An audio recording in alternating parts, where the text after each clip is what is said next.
भद्रं कर्णेभिः शृणुयामदेवाः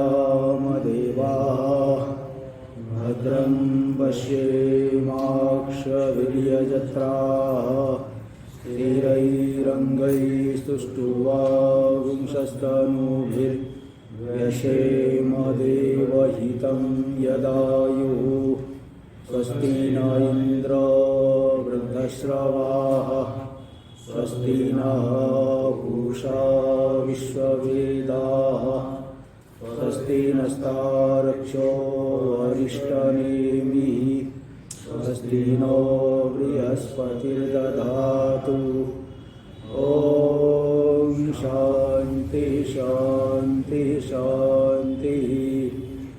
शङ्करं शङ्कराचार्यं केशवं बादरायणं सूत्रभाष्यकृतौ वन्दे भगवन्तौ पुनः पुनः। ईश्वरो गुरुरात्मेति मूर्तिभेदविभागिने व्योमवद्व्याप्तदेहाय दक्षिणामूर्तये नमः। ओम शांति शांति शांति। मांडुक्य उपनिषद का जो प्रथम प्रकरणम है आगम प्रकरणम, इस पे विचार किया जा रहा है। तो यहाँ पे सप्तम मंत्र तक हो चुका है और इसके बाद 14 नंबर की कारिका, 14वें नंबर की कारिका चल रही है। अच्छा 13 हुआ है। द्वैतस्याग्रहणं तुल्यम उभयो प्राज्ञ तुर्ययो बीज निद्रा युतः प्राज्ञ सा च तुर्येन विद्यते। प्राज्ञ और तुरीय में दोनों में द्वैत का ग्रहण बराबर ही है, द्वैत का ग्रहण नहीं होता है, तो दोनों में ये बात तो बराबर है। किंतु दोनों में अंतर क्या है कि जो प्राज्ञ है बीज निद्रा से युक्त है। विशेष दर्शन की उत्पत्ति का बीज जो निद्रा मतलब अज्ञान अग्रहण, तो वह उससे युक्त है प्राज्ञ। और वह जो बीज निद्रा है तुरीय में नहीं है, शुद्ध में अज्ञान अग्रहण नहीं है। तो कारण संज्ञक बंधन वाला है प्राज्ञ, और तुरीय जो है कारण संज्ञक बंधन वाला नहीं है। यही दोनों में अंतर है।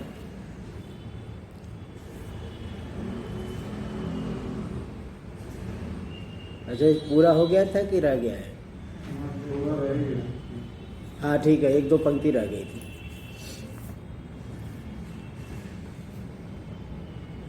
किंच तुरीयस्य विशुद्ध चित् धातुत्व प्रसाधन प्रमाण बाधात कालात्यपदिष्टो हेतु जो है, क्योंकि अनुमान दिया था ना पहले, विमतं कारण बद्धं द्वैताग्रहणत्वात् प्राज्ञवत्। विमत जो तुरीय है कारण से बद्ध है, क्योंकि द्वैत का आग्रहण, द्वैतस्य अग्रहणम यत्र स द्वैताग्रहणः, द्वैताग्रहणत्व हेतु रह रहा है, द्वैताग्रहण अधिकरणत्व रह रहा है प्राज्ञवत। तो यत्र यत्र द्वैताग्रहणत्वम तत्र तत्र कारणबद्धत्वम प्राज्ञ में घट रहा है, इसलिए द्वैताग्रहणत्व हेतु रह गया तुरीय में।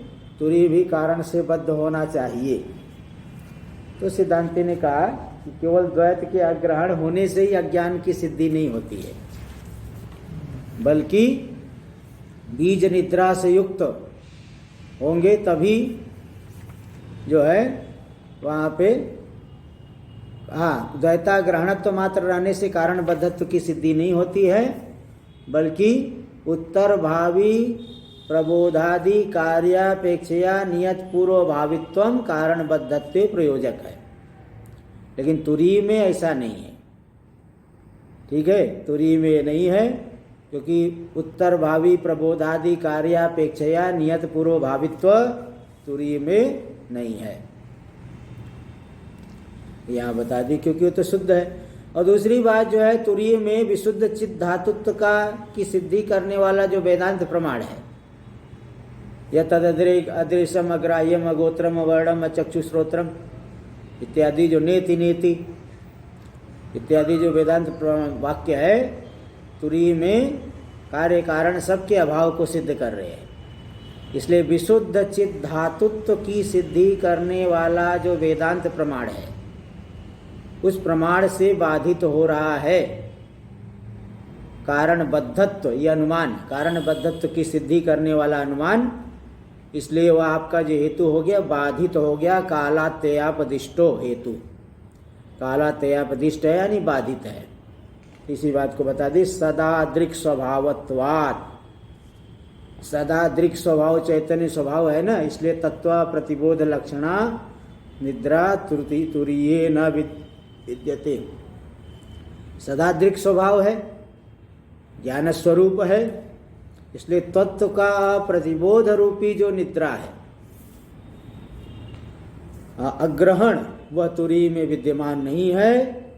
अतो न कारणबद्धस, इसलिए तुरीय कारण बंधन वाला नहीं है। कारण बंधस तस्मिन तुरीये कारण बंध नास्ति इत्यभिप्राय, ये अभिप्राय है, तात्पर्य है।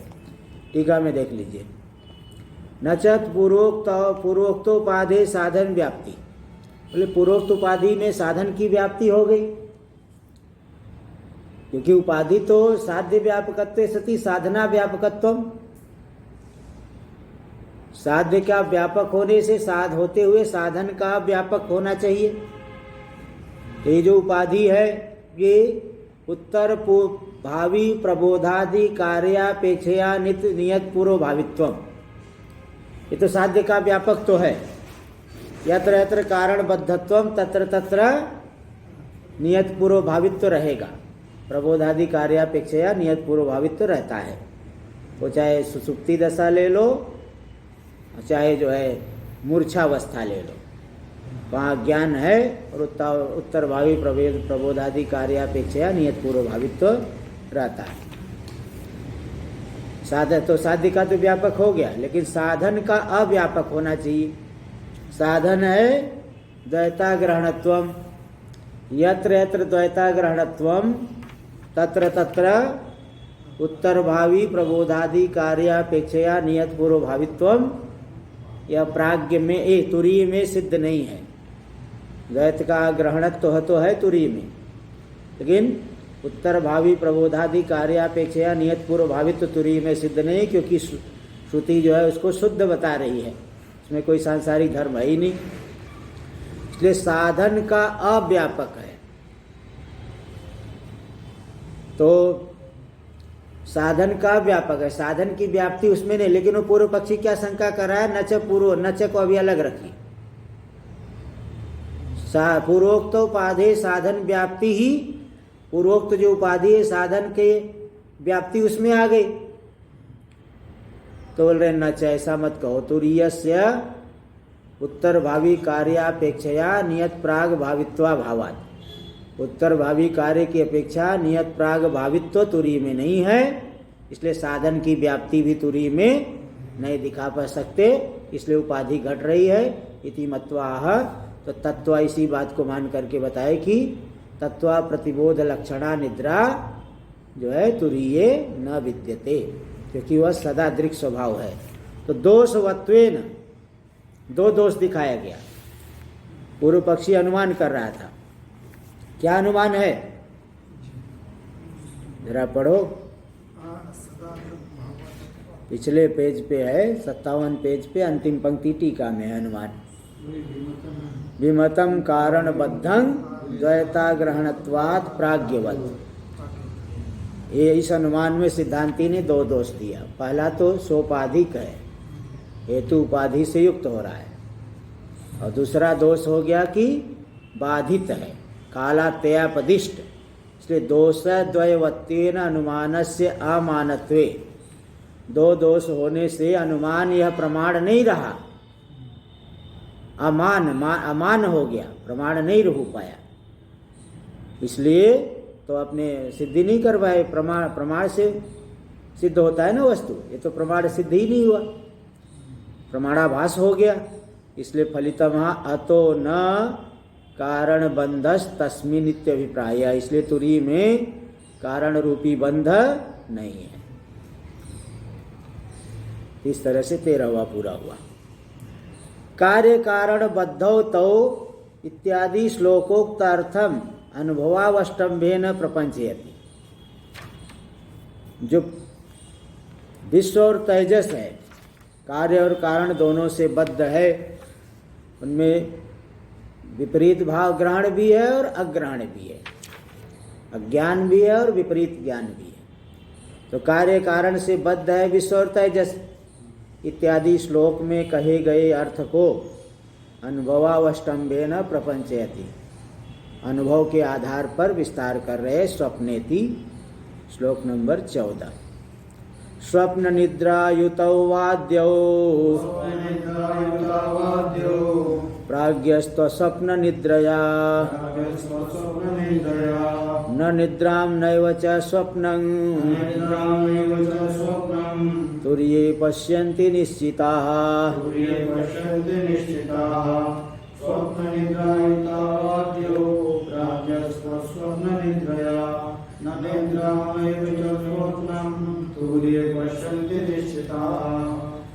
आद्यो विश्व तेजसौ स्वप्न निद्रायुतौ, जो आरंभ में विश्व और तेजस है ना, वो स्वप्न और निद्रा दोनों से युक्त है। स्वप्न यानी कार्य विपरीत ज्ञान और निद्रा यानी कारण अग्रहण, इन दोनों से ही युक्त है विश्व और तेजस। तो स्वप्न निद्रा युतौ आद्यौ, आद्यौ विश्व तेजसौ स्वप्न निद्रा युतौ, स्वप्न और निद्रा से युक्त है। और प्राज्ञस्त स्वप्न निद्रया, लेकिन जो प्राज्ञ है अस्वप्नेन सहिता निद्रा इति अस्वप्न सहिता निद्रा, यही नहीं समझ, स्वप्नेन सहिता निद्रा इति अस्वप्न स्वप्न निद्रा, न स्वप्न निद्रा इति अस्वप्न निद्रा, ऐसा नहीं करना, नहीं निद्रा का भी निषेध हो जाएगा। इसलिए पहले करना स्वप्नेन अस्वप्न स्वप्न इति अस्वप्न, स्वप्न यानी कार्य विपरीत ज्ञान अन्यथा ग्रहण, और न स्वप्न इति अस्वप्न विपरीत ज्ञान का अभाव। तो प्राज्ञ में यानी जो गहरी निद्रा में चेतन है उसका अभिमानी, गहरी निद्रा यानी सुसुप्ति अवस्था का अभिमानी जो चेतन है, गहरी निद्रा में जो चेतन है यानी सुसुप्ति अवस्था का अभिमानी जो चेतन है, तो उसमें अज्ञान तो है, विपरीत ज्ञान नहीं है। तो न स्वप्न इति अस्वप्न विपरीत ज्ञानाभाव, और अस्वप्नेन सहिता निद्रा विपरीत ज्ञानाभावेन सहिता निद्रा यानी कारण अग्रहण। तो विपरीत ज्ञान नहीं है और अग्रहण है, तो अस्वप्न निद्रा से युक्त है कौन? प्राज्ञ। तो स्वप्न निद्रा युतौ आद्यो प्राज्ञस्त्व स्वप्न निद्रया, आद्य में जो विश्व तेजस है स्वप्न और निद्रा दोनों से युक्त है, और प्राज्ञ तो स्वप्न रहित निद्रा से युक्त है। विपरीत ज्ञान नहीं है लेकिन अग्रहण है प्राज्ञ में। और तुरी में क्या बात है भाई, तुरी में क्या स्थिति है? बोले न निद्राम नैव च स्वप्नम तुरीये पश्यन्ति निश्चिता। तो निश्चित वेदांत तत्व निश्चय करने वाले ज्ञानी लोग, ब्रह्मवेत्ता लोग क्या जानते हैं कि तुरीय में, तुरीय तत्व में न तो निद्रा है और न ही स्वप्न है। निद्रा यानी कारण अग्रहण और स्वप्न यानी कार्य विपरीत ग्रहण। तो तुरीय में, तुरीय तत्व में, शुद्ध आत्मा में न तो विपरीत ज्ञान है और न विपरीत ज्ञान का मूलभूत अज्ञान है, अग्रहण है। ऐसा वेदांत के तत्व का निश्चय करने वाले ज्ञानी लोग बोलते हैं। निश्चित है, असंभावना विपरीत भावना से रहित जो वेदांत तत्व के ज्ञाता लोग हैं वे ऐसा ही कहते हैं कि तुर्य में न तो निद्रा है और न ही स्वप्न है।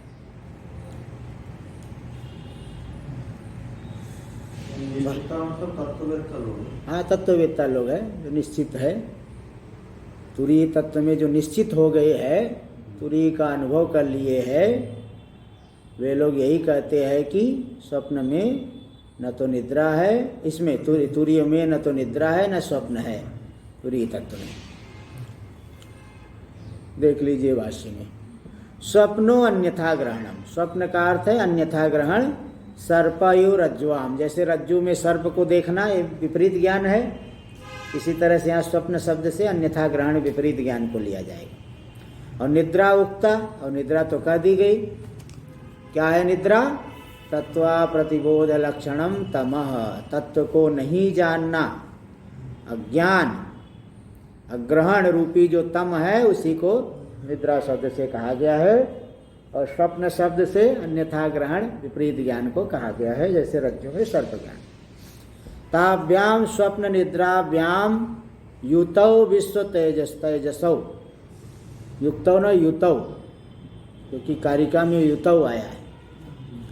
इन स्वप्न यानी विपरीत ज्ञान, निद्रा यानी अग्रहण अज्ञान, इन दोनों से युक्त है। युत है, युत मतलब युक्त, अर्थ युक्त है, लेकिन शब्द तो युतौ है।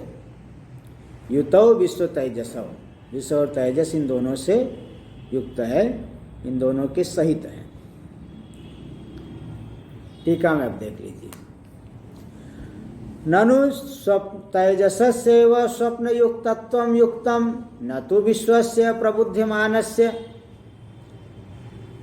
सिद्धांति अब जो है पूर्व पक्षी यहाँ शब्द को पकड़ करके शंका कर रहा है, अर्थ को नहीं ठीक से समझ पाया है, लेकिन शब्द जो है बोल रहा है, अरे कैसी बात करते हो आप, स्वप्न तो स्वप्नावस्था में तो तेजस होता है, विश्व तो जाग रहा है, वो कहाँ स्वप्न देख रहा है? जागने वाले को विश्व कहते हैं, जागृत अवस्था का अनुभव करने वाले को, तो जागृत काल में कहाँ स्वप्न देखता है? यही करे। ननु तेजसस्यैव स्वप्न युक्तत्वम, प्रयुक्तत्व न युक्तत्वम, तेजस ही स्वप्न से युक्त है, स्वप्न युक्तत्वम युक्तम न तो विश्वस्य प्रबुद्धिमानस्य तद योगो युज्यते। जो जाग रहा है, संसार का अनुभव कर रहा है, जो विश्व नाम का चैतन्य, उसमें स्वप्न युक्तत्व का योग नहीं कहना चाहिए, क्योंकि प्रबुद्धिमानत्व व्याघातात। अगर जाग रहा है तो स्वप्न कहाँ से देखेगा? स्वप्न देख रहा है तो फिर तो जाग नहीं रहा है, तो प्रबुद्धिमानत्व से व्याघात हो रहा है। भाई जाग रहा है तो कहाँ से स्वप्न देखेगा? प्रबोध का अनुभव कर रहा है, जागृत अवस्था का अनुभव कर रहा है, तो स्वप्न कहाँ से देखेगा? इसलिए मैं तो यही कहता हूं कि विश्व नाम का चैतन्य वो तो जाग रहा है, इसलिए वह स्वप्न नहीं देखेगा, केवल तेजस ही स्वप्न देखेगा। तो कथम अविशेषेण विश्व तेजसो स्वप्न निद्रा युतौ इति, फिर कैसे आपने कह दिया कि विश्व और तेजस दोनों ही स्वप्न और निद्रा से युक्त है? यह आपने कैसे कहा? केवल तेजस को बोलो तो मैं मान लूंगा, विश्व को आप स्वप्न और निद्रा दोनों से युक्त कर रहे हैं। विश्व में कहाँ स्वप्न होता है? वो तो जाग रहा है, जागृत अवस्था के अभिमानी को विश्व कहते हैं, वहाँ स्वप्न तो है नहीं। तो इसलिए इति तत्र स्वप्न शब्दार्थम, इस तरह से पूर्व पक्षी ने शंका किया। तो सिद्धांति कह रहा है, भाई देखिए, पहले तो स्वप्न शब्द का अर्थ समझिए, फिर आप शंका करना। यहाँ स्वप्न का मतलब क्या है? तो स्वप्नो अन्यथा ग्रहणम, यहाँ स्वप्न का मतलब अन्यथा ग्रहण विपरीत ज्ञान। सर्पयो रज्ज्वाम, रज्जु में सर्प का जो ज्ञान है, इसी तरह से आत्मा में जो शरीर आदि भाव का अनुभव हो रहा है, यही अन्यथा ग्रहण है, यही स्वप्न है।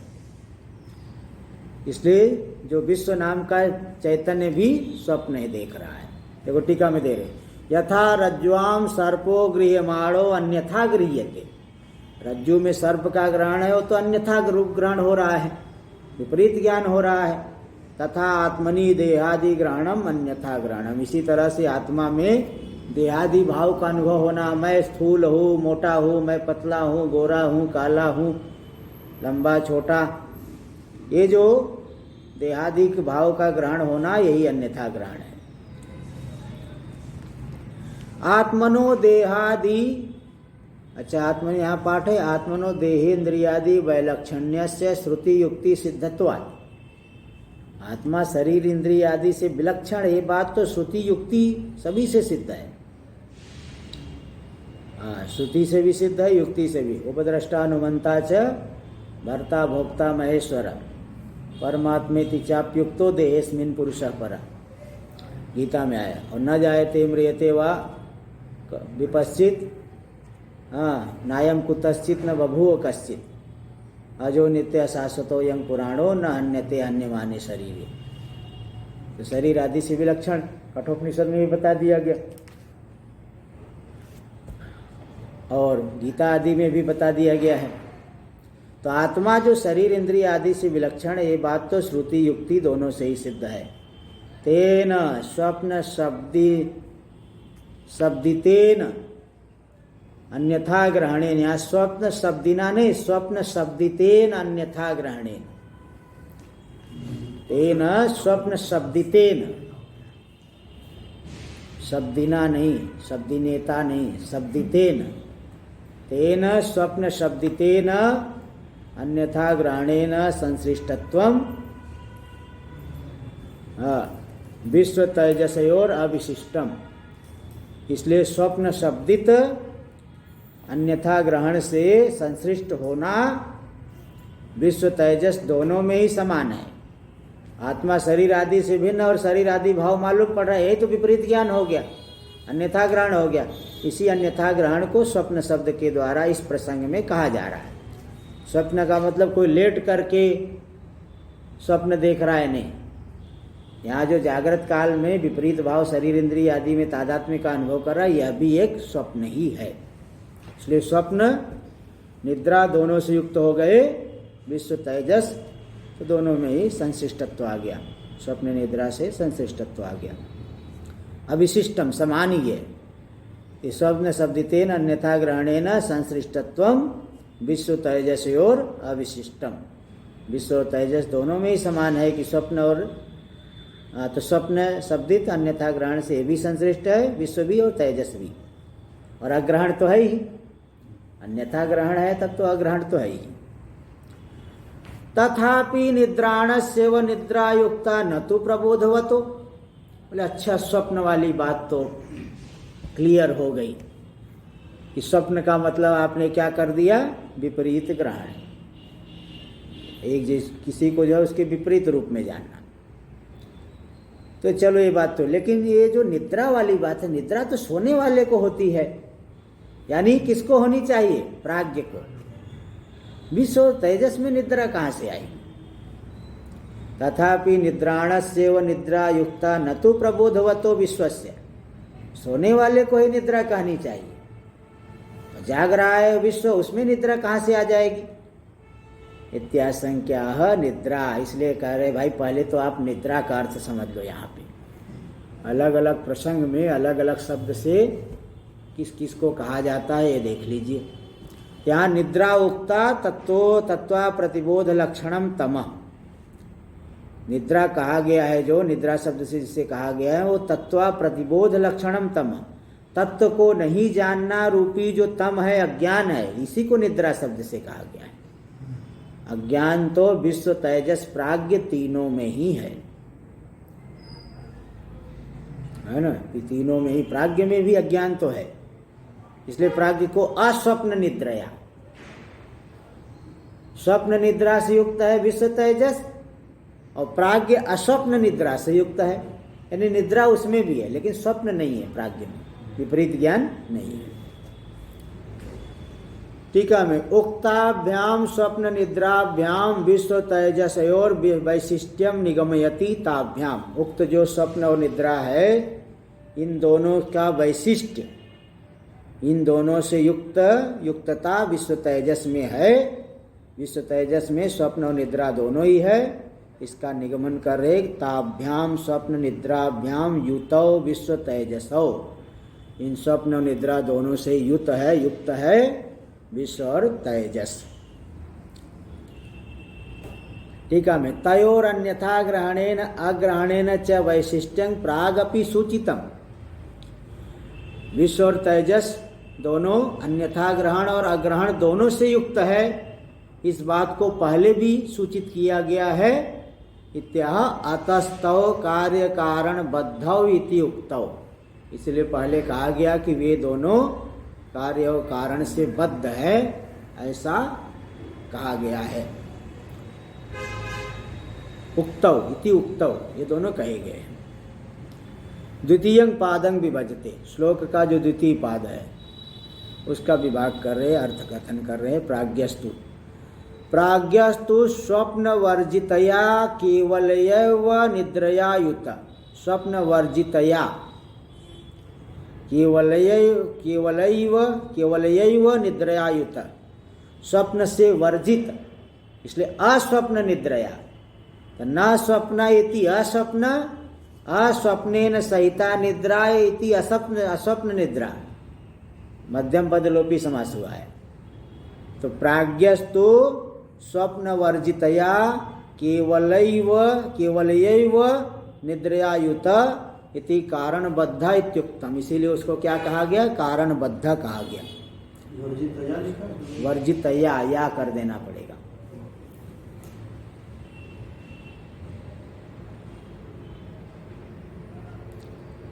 इति कारणबद्ध इति उक्तम, इसलिए प्राज्ञ को कारणबद्ध कहा गया है। फिर आगे टीका में द्वितीयार्धं व्याचष्टे, प्रथमार्ध की तो व्याख्या हो गई, और द्वितीयार्ध की व्याख्या कर रहे हैं।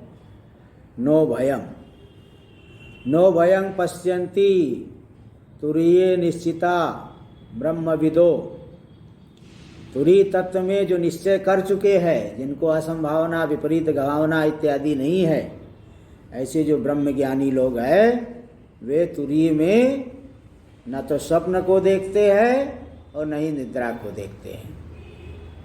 उदाहरण के रूप, क्योंकि विरुद्धत्वात्, विरुद्ध होने से, सवितरी व तम, जैसे सविता सूर्य में तम को कोई नहीं देख सकता, इसमें तम है ही नहीं, ऐसे ही तुरीय में क्या क्या नहीं है?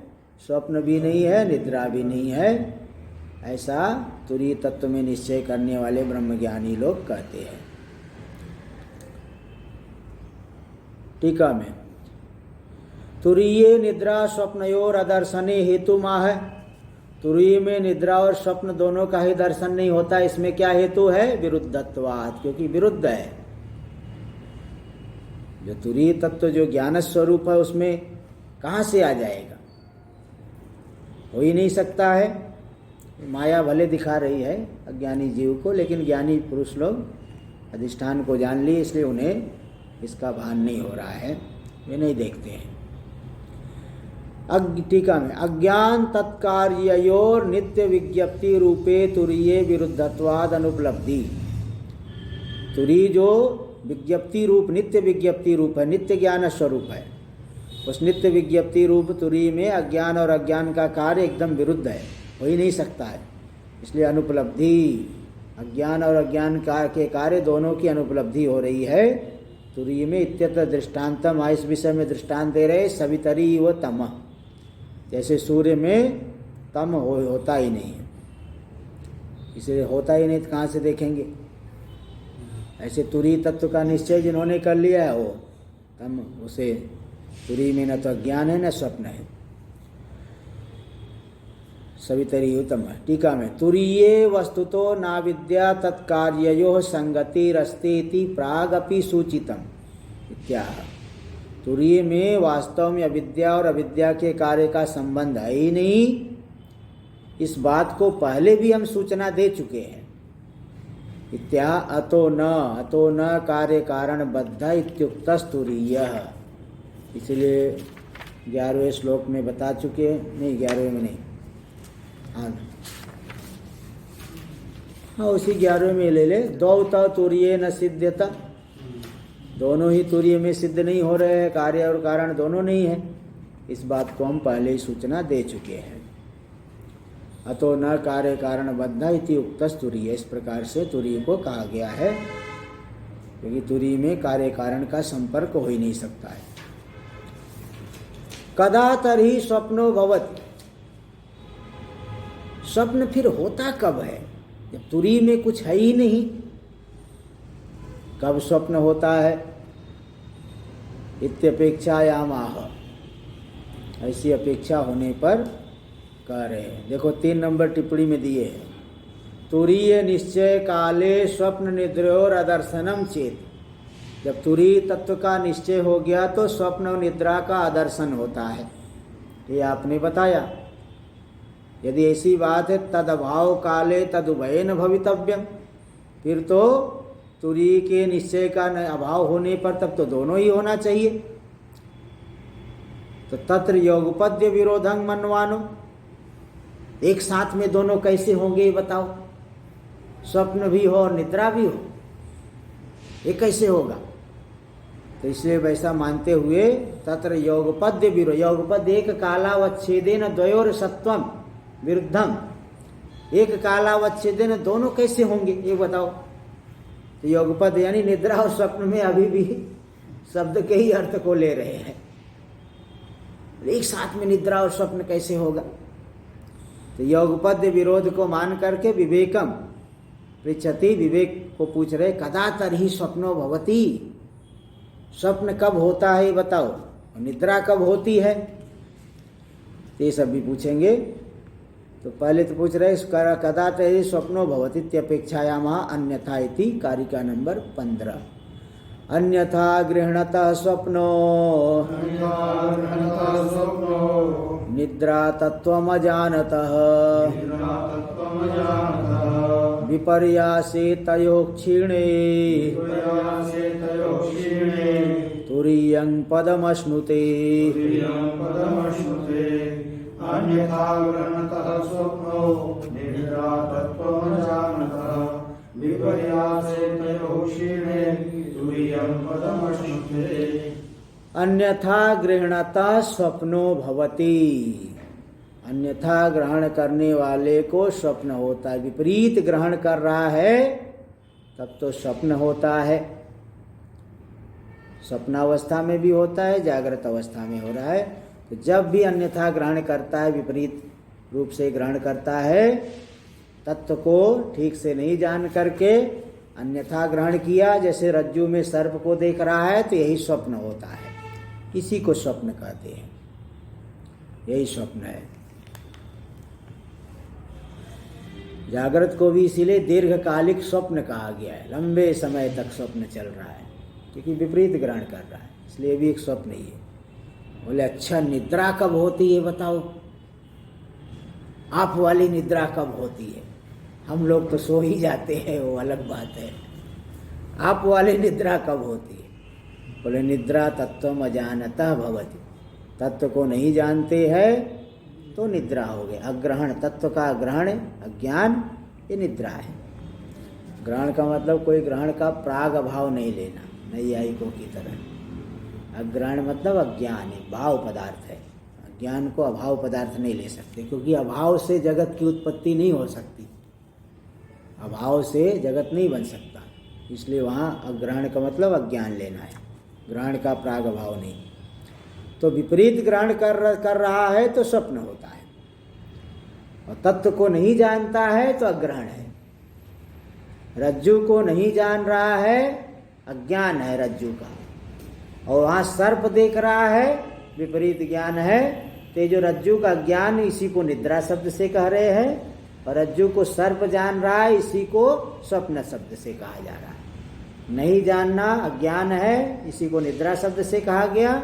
विपरीत जानना ये जो है भ्रांति है, इसी को स्वप्न पद से कहा जा रहा है।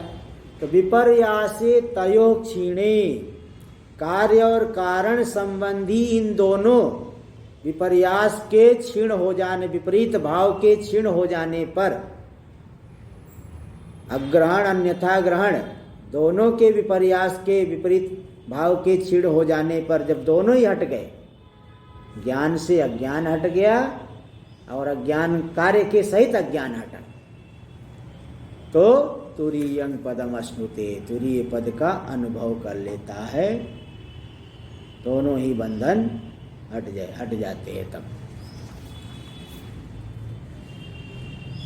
टीका में निद्रा तरहि कदा इति संदिहानं प्रत्याह। पहले पूछा स्वप्न कब होता है, बोले जो अन्यथा ग्रहण कर रहा है तो स्वप्न हो रहा है। बोले फिर निद्रा कब होती है? इति संदिहानं प्रत्याह, ऐसा संदेह करने वाले के प्रति उत्तर दे रहे हैं कि निद्रा तत्वम अजानतः। ठीक है, में तुरीय प्रतिपत्ति समयम संगिरते, तुरीय ज्ञान का समय का कथन करते हैं। विपर्यासे तयो क्षीणे, तयो कार्य कारणयोः विपर्यासे विपरीत भावे क्षीणे सति, तुरीयं पदम अश्नुते, तुरीय पद को प्राप्त कर लेता है। श्लोक व्यावर्त्याम आकांक्षाम दर्शयति, इस श्लोक से जिस आकांक्षा की व्यावृत्ति की जाती उसको पहले दिखा रहे कदा। भाष्य में देखिए, कदा तुरीये निश्चितो भवति इति उच्यते, तुरीय तत्व में कब निश्चित होता है इसको बताया जाता है। उच्यते टीका में, कदा स्वप्ननिष्ठो भवति कदा निद्रानिष्ठा स्याद् इत्यपि द्रष्टव्य। यहाँ केवल तुरीय में निश्चित कब होता है नहीं, स्वप्न में भी कब स्वप्ननिष्ठ होता है, कब निद्रानिष्ठ होता है, ये दोनों प्रश्न भी इसी में अंतर्भूत है। इन तीनों ही प्रश्नों का उत्तर दिया जा रहा है। प्रश्न त्रयस्य उत्तरम श्लोकेन दर्शयति, तीनों ही प्रश्नों का उत्तर श्लोक के द्वारा दे रहे हैं कि कब जो है तुरीय में निश्चित होते हैं, कब स्वप्ननिष्ठ होते हैं, कब निद्रानिष्ठ होते हैं। तीनों ही प्रश्नों का उत्तर एक श्लोक के द्वारा दे रहे उच्यते इति। तो बताइए, तत्र कदा स्वप्नो भवति इति प्रश्नं परिहरति, सबसे पहले स्वप्न कब होता है इस प्रश्न का परिहार कर रहे, समाधान कर रहे। स्वप्नेति, स्वप्न जागरितयोर अन्यथा, स्वप्न और जागृत दोनों ही अवस्था में अन्यथा ग्रहण जब कर रहा है व्यक्ति, अन्यथा में उदाहरण दे रहे, रज्ज्वाम सर्पैव गृह्णतः, रज्जु में जैसे सर्प को जान रहा है, इसी तरह से स्वप्न और जागृत में अन्यथा ग्रहण करने वाले पुरुष को तो तत्वम अन्यथा गृह्णता, पूर्व के साथ अन्वय करना। स्वप्न और जागृत अवस्था में तत्व क्या है? सच्चिदानंद स्वरूप है ब्रह्मात्मा। उसको सच्चिदानंद रूप नहीं जान करके मैं मनुष्य हूँ, मैं जीव हूँ, मैं मरने वाला, मैं पैदा होने वाला, इस तरह से जो तत्व को ही विपरीत रूप में देख रहा है। सच्चिदानंद की जगह मिथ्या जड़ शरीर और दुखात्मक अपने को मान रहा है, शरीर के साथ तादात्म्य करके। तो तत्व को विपरीत रूप से ग्रहण करने वाले को क्या हो गया? स्वप्नो भवति, स्वप्न हो जाता है। टीका में, अवस्था द्वये स्वप्न द्रष्टु इत्यर्थ, दोनों ही अवस्था में स्वप्न दृष्टा को स्वप्न हो जाता है। कब? तत्व को विपरीत रूप से ग्रहण करते हुए स्वप्न हो जाता है। ये पहले प्रश्न का उत्तर हो गया। फिर ये पूछे निद्रा कब होती है? तो द्वितीयं प्रश्नम समाधत्ते, दूसरे प्रश्न का समाधान दे रहे हैं भाष्य में। निद्रेति, निद्रा तत्वम अजानतस्, तत्व को जब नहीं जानता है, कब नहीं जानता है? तीनों ही अवस्थाओं में, जागृत स्वप्न सुषुप्ति। जागृत में भी अपनी सच्चिदानंद रूपता को नहीं जान पा रहा है, स्वप्न में भी नहीं जान पा रहा है, सुषुप्ति में भी नहीं जान पा रहा है। हाँ, ज्ञान हो गया तो फिर वो उसमें तो कोई अवस्था नहीं है। तो तीनों ही अवस्थाओं का जो अनुभव कर रहा है और तीनों अवस्थाओं में तत्व को नहीं जान रहा है, तो तो निद्रा तत्वम अजानतस् तीसरू अवस्था, तीसरीषु अवस्थासु तुल्या, तीनों अवस्थाओं में तत्व को नहीं जानने वाले के लिए निद्रा तुल्य ही है। अज्ञान अग्रहण तीनों ही अवस्थाओं में रहती है। हाँ, अवस्थासु, तीसरीषु अवस्थासु, था दीर्घ कर लीजिए। टीका में देख लीजिए, विश्वादिषु त्रिषु तयोरिति द्विवचनम कथम। फिर आया कि विपर्यासे तयो क्षीणे, बोले तयो क्यों कह रहे हो? तो तीन अवस्थाएं हैं, तो तीसरी शु कहना चाहिए था। तो विश्वादिषु त्रिषु, विश्वादि तीन में तयोरिति द्विवचनम कथम, तयोर ऐसा द्विवचन कैसे ला रहे हो?